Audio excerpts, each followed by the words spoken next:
Thank you so much. You're one of the highlights of me joining this industry, like all the stuff that you've done in your career. And obviously, you're the president of Sunbelt in South Florida. And I read you've done $500 million worth of transactions, a half a billion. Half a billion.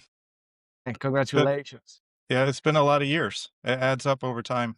How many years has it been? This is my 21st year, 20th That's, year. I'm sorry. They go so fast. Yeah.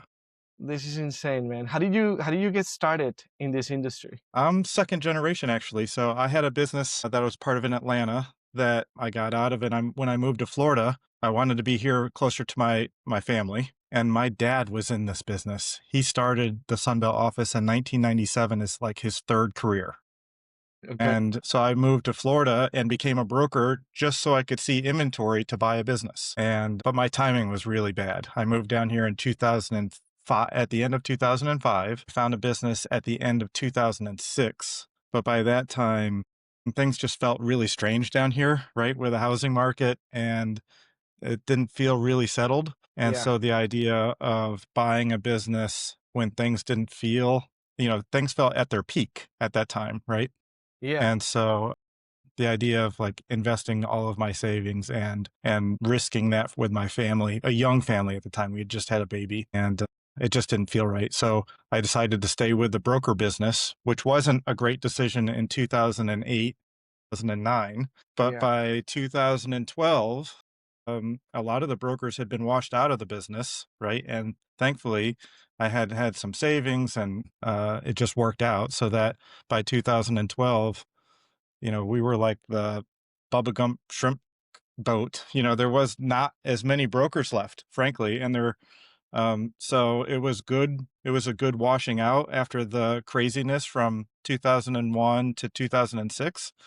By 2012, it was, we were kind of back, and I had done some deals and got my footing and reorganized the office. And my father had retired. I took over right in 2010. And so, for the last 15 years, we've had a good run. And a good run is a huge understatement, man. Like seriously, like not only you are like a fixture in the industry, well recognized. You wear many hats. Like Sunbelt is just not the only one, but you've grown your team. You support deals in all sorts of the spectrum. You go deals over $20 million, deals over a couple $1 million. It's really impressive all the stuff that you have done. Yeah, thank you. Yeah, man. So like, let's just get started talking about the importance of a business broker. Obviously, at Venturu, we're building a marketplace where we're putting the brokers at the center of the ecosystem because we know the importance that the part that the broker plays in these transactions is exceptionally critical.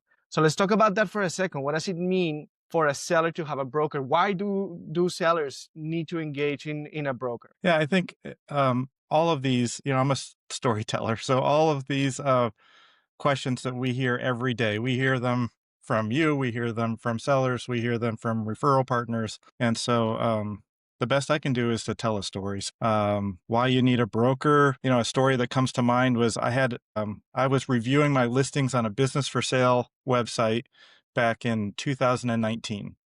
And I came across a listing, not my listing, I came across another listing that looked like a good business, but it was really underpriced. It was an insurance agency. And at the time, insurance agencies were even being more aggressively rolled up than they are now. And we had done a bunch of insurance agencies. And so it was priced for $2.6 million. But by looking at the financials of it, it should have been, closer to 4 million, 3.7, $4 million. So I hit the inquire button, or I Googled the person that was listed as the contact on the website, and it was an attorney. And so I sent a message to the attorney and I said, if this is as described, this business is grossly underpriced. I have a buyer that will pay my fee, and I will bring an offer to the first meeting for more than full price. Please call me. And of course, the attorney called me. He was a little defensive. And then the seller called, and we met that afternoon, actually the next day. I got a little bit of a detail, and I wrote up an offer from a buyer that I knew. And we met the next day at a Dunkin' Donuts, and we sat down. I looked over, he brought his financials. I looked them over real quick. They were what I expected them to be, with one caveat, and that was that the business was a franchise. As a franchise, he was probably asking the right number, but as an independent, it was worth a lot more. And so we wrote an offer that says if you were able to get out from your franchise agreement, then we would pay you, or we, the buyer I was working with, would pay significantly more for the business because it was worth a lot more. And it didn't dawn on the seller to go try to negotiate with the franchisor to get out of his franchise agreement. He was afraid of the franchisor. It's a small regional franchise. And so we went through some diligence, initial diligence with the buyer, made the connection, put the money into escrow, wrote the asset purchase agreement. And then I approached the franchisor and we did a buyout with the franchisor for far less than the difference in the price, right? Yeah. And we unlocked like almost $1 million in value by turning the business from a franchise to independent. And so the seller will send me, I mean, in the last month, I've gotten a text from the seller. He was in Golden, Colorado. And at the end of his text, he's like, I'm still spending the extra money. This was in 2019, right? So why you need a broker is so that you know, based on somebody that's got some, an outside perspective and some problem solving ability and some creativity, you're potentially unlock some value that you didn't see coming, right? And vice versa from the buyer side. The buyer who is not a professional buyer, but is a buyer who is like I was in 2006. If you are a buyer and this is your first time buying a business, to have that kind of steady hand, have our contact list, know our vetted referral sources, the idea of going this alone, whether you're the buyer or the seller, that's why we have an industry. It just doesn't make a whole lot of sense. Yeah, totally. I mean, great story first of all, and I mean, I've seen it firsthand, right? Like I'm looking for a business. I'm in a business for the first time, and I engage a broker, and then I don't even know, like, should I put the right offer? And I'm like, I am a former public company CEO. Like I have a wealth of knowledge in terms of financing and valuations. This is a whole different game. And then I start thinking, like, who do I go to for financing? Who do I go to for like legal work? Who do I go to for accounting, due diligence work? And that the broker was there to tell me, look, like, let me give you a list of all these people that you can research and that will help you get the deal done. And you just talked about something very, very interesting to me, right? And that is the industry, right? Like every industry, every deal in every industry is different. So how many industries Absolutely. do you serve? There's There's industries I didn't, it'll come across the desk. I'm like, I didn't even know this was an industry. I didn't even know this was a thing. Right. And so on one hand, to be a generalist, and we have our focus, right? We're focused on home services and software and franchise resales and logistics businesses and medical businesses. But every week we get something that comes across the desk and we're like, I didn't even realize this was a business, say anything, but there was a business that made this much money. So from our perspective, being a problem solver and again, being that second set of eyes is really, really valuable considering we have the reference points of other industries. Yeah, totally. And then, we've had this conversation before. Like somebody is a seller. They've owned their business for decades. Sometimes it's their life's work. And they're getting ready to sell, and this is an emotional decision. It becomes, I am selling a part of my life, a big part of my life. Huge. Yeah, tell me about the role you play in helping people feel comfortable through that transaction. Many times I've seen sellers that have walked away, in the Hmm. middle of the transaction because we didn't have a person that was there, a steady hand to help us move through in the right direction. Yeah. The idea of buyers going directly to the sellers and having to deal with that along with the negotiation and along with diligence, but also being the seller psychologist sounds terrible, right? So before we go to market, we've had lots of conversations. We're doing it not only because we're putting ourselves in the buyer's shoes, but on a contingent fee basis, we want to make sure that we've got a seller who's capable of getting to the closing table too. And so I sold a large title agency pre-COVID, and it was a law firm and a title agency. The seller wanted to sell. He was tied to the business. There was no way around it. He could not wind himself out of the business. He was part time. He was making like 700 grand a year. It was a nice business. But he couldn't unwind himself from the business because he was also the attorney. And so we went to market and I said, why are you selling this? You're working like part-time. You've got a manager who's handling all the BS. And he says, I've recently divorced. I want to spend time with my son. I've got this window like from middle school to high school where he still wants to hang out with me. I'm completely burnt out. I want to write a vegan cookbook. He had all these things that he wanted to do that he could see himself doing after selling. Yeah. And so we went to market and we found an attorney who bought the practice and the agency. And of course, the week before closing, he's like, Ryan, what am I doing? This is crazy. Like, work 10 hours a week and I make 700 grand. Whose idea was this? Right? Why am I doing this? Yeah. Without the reference points at the beginning, it's always their decision, right? There's consequences to having the seller pull out of the deal, right?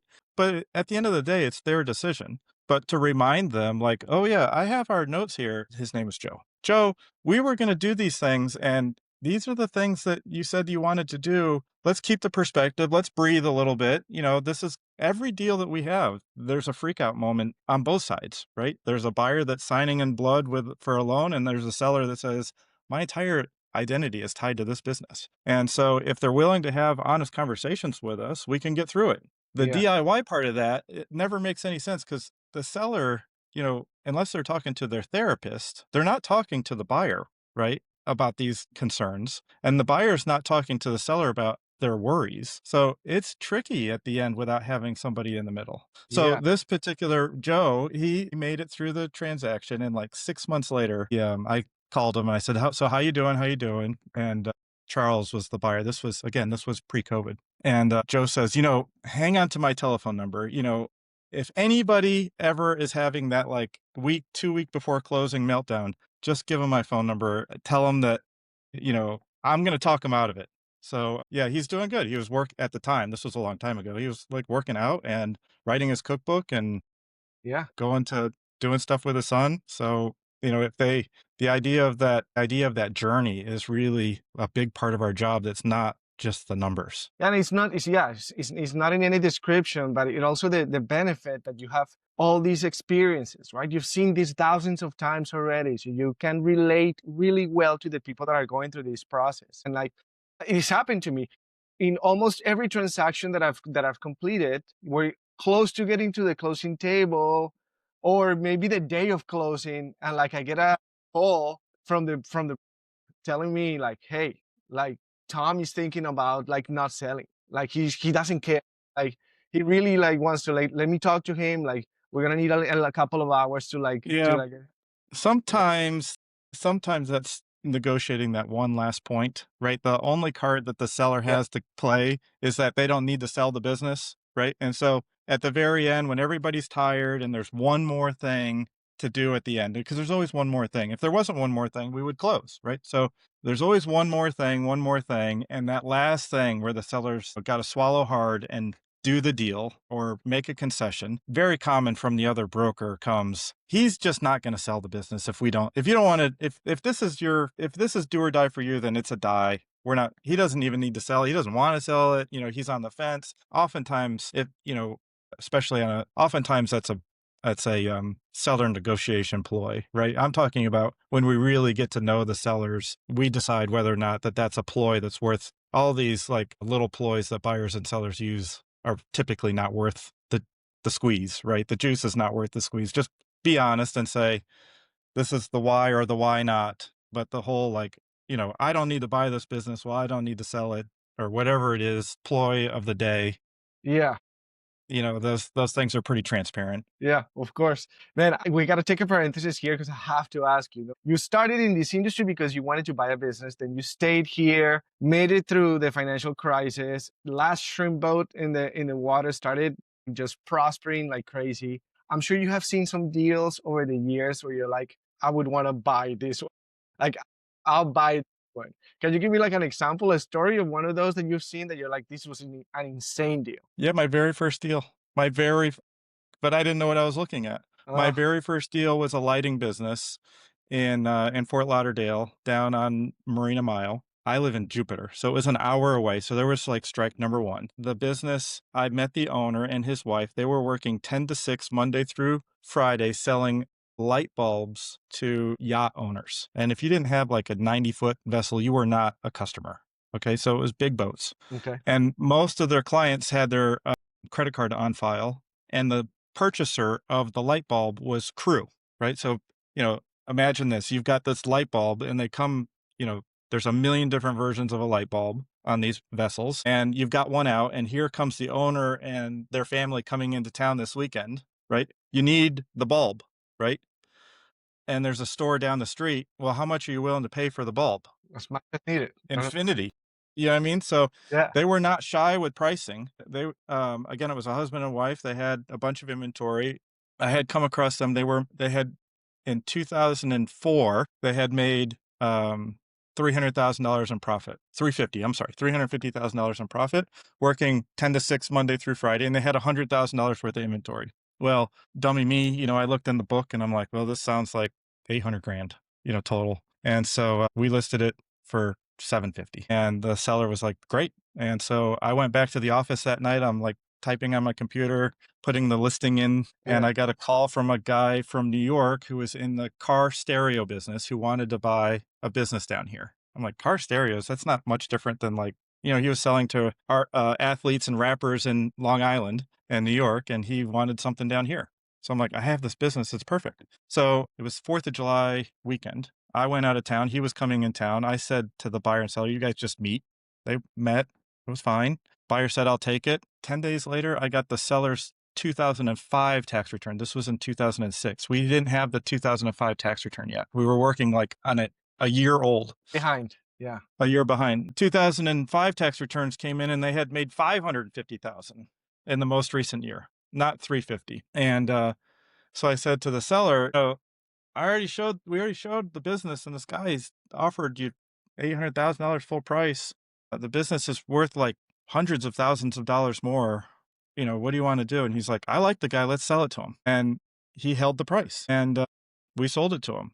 And I saw that within a year, LED bulbs came out, and every vessel changed from the hot bulbs to LED, and then they all needed light switches, you know, low wattage light switches. And he made a fortune for the next 10 years down there. During the financial downturn, you know, you still needed to change the light bulbs on these boats, right? And he made a fortune. And so I didn't know what I was looking at, but I went in the store and I'm like, 10 to 6, this guy's making a bunch of money. Sounds pretty easy. You know, you go find the little bulb on the shelf and you're like, here, take this one. And the crew member says, yeah, charge it to the boat. And you're like, you know, there's no receivables. It's just some inventory. This seems really great. But I didn't know what I was looking at. And, you know, 20 years later, it still stings that was probably the one I should have grabbed. The first one was That was my very first deal. wow. Incredible. Incredible. What a great story. Man, yeah, and you said it, like sometimes like sellers will sell because they like the person, right? They liked them. Yep. You like the person, price is not even an issue. You know, like I like them, I like you, I'll sell it for whatever it is. And I think the other one, I like a learning from there is like the buyer was a very astute buyer, right? Like oftentimes somebody comes to a seller and they see a price point and they have to negotiate down the price. I left that part out of the story.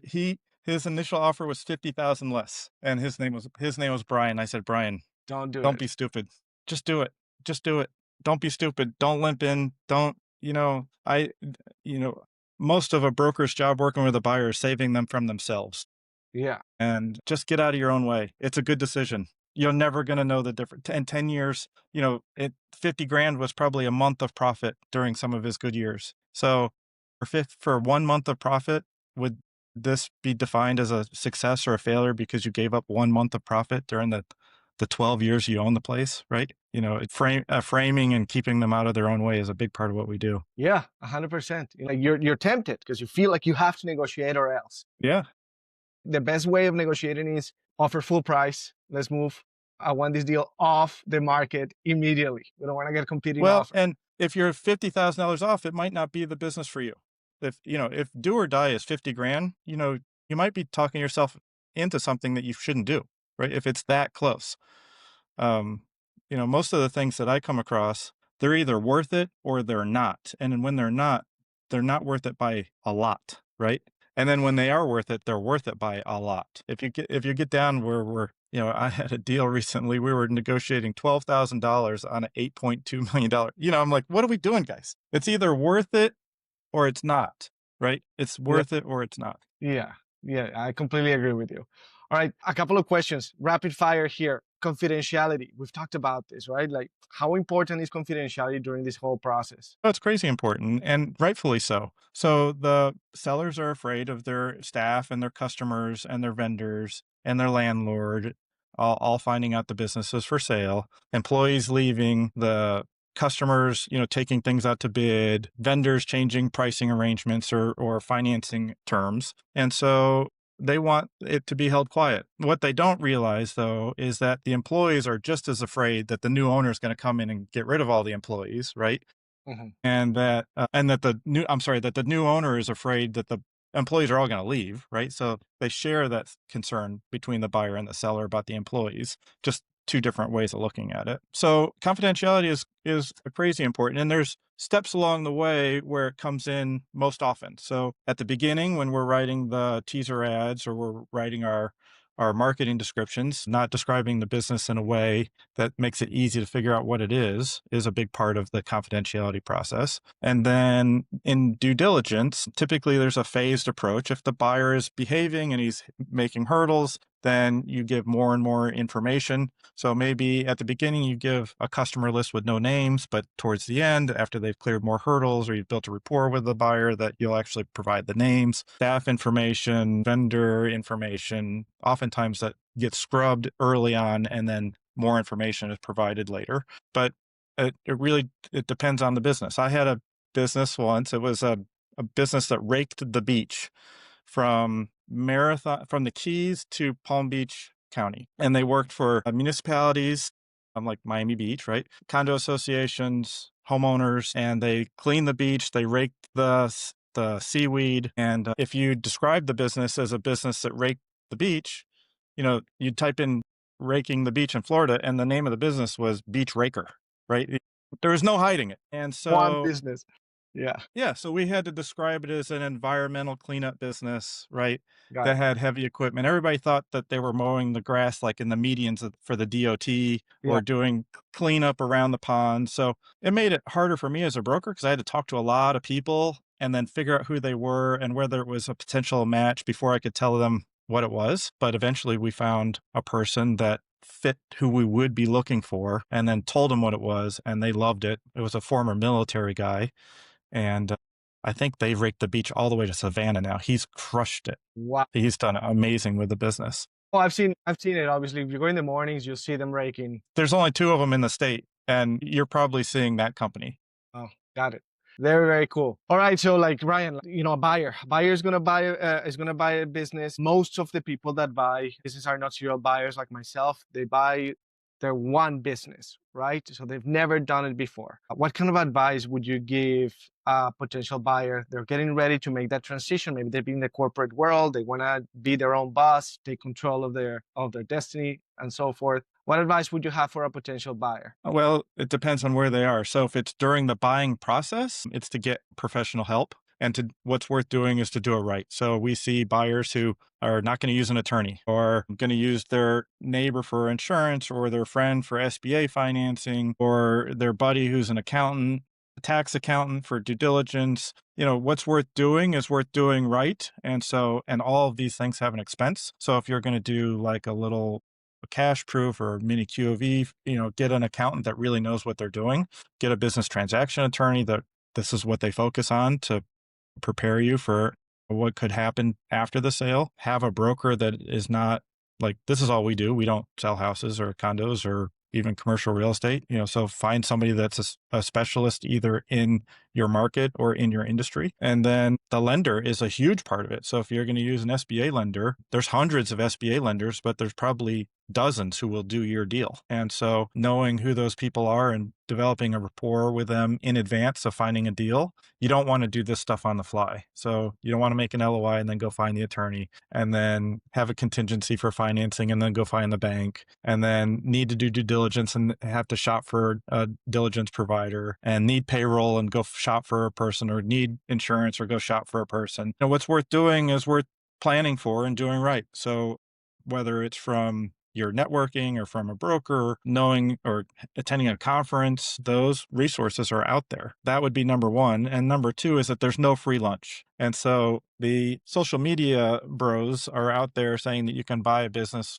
like for $0, or that this is really easy and that everybody should quit their job and be a business owner. And the process of buying a business, they're right. The process of buying the business is not super complicated. It might be foreign, but it's not super complicated. Owning and operating a business is considerably different. And so the guys that are out there teaching classes on how to buy a business, they don't mention that you should also take a class on how to run a business. And Yeah. so if you haven't run a business before, the buyer should not get overly enthusiastic about the numbers, right? The numbers are just part of the story. What you're buying personality. And so the more time you spend understanding the seller and the culture of that business and the culture of their clients and the culture of their staff, the better, and know that you can replicate and not change that culture, the better you're going to do. So the mistake that novice buyers make is they only look at the numbers. My accountant says it's fine. My attorney says it's fine. It must be fine. It's not fine.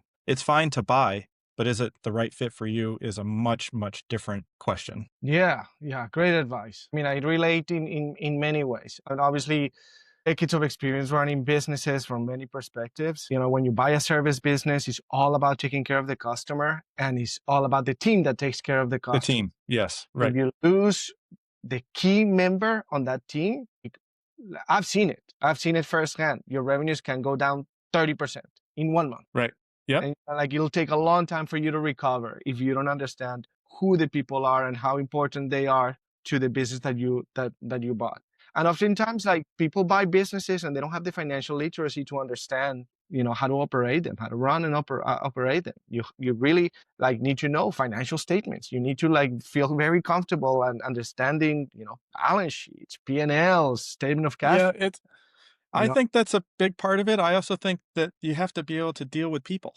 And Yeah, so totally. the service business where you lose your employee, that what happens to them is a big part of it's a huge part of the equation of running a business. We see buyers who say, well, I'm going to put in a manager. Well, okay, well, if it was that easy, the seller would have done it, right? It's not that easy, right? It's not that easy. I had a business years ago, a check cashing business, and the buyer was like a former Emmy award winning, CNN producer, and he wanted to buy a check cashing business. And I said, this is a terrible fit. You're from the Upper East Side, and this is check cashing.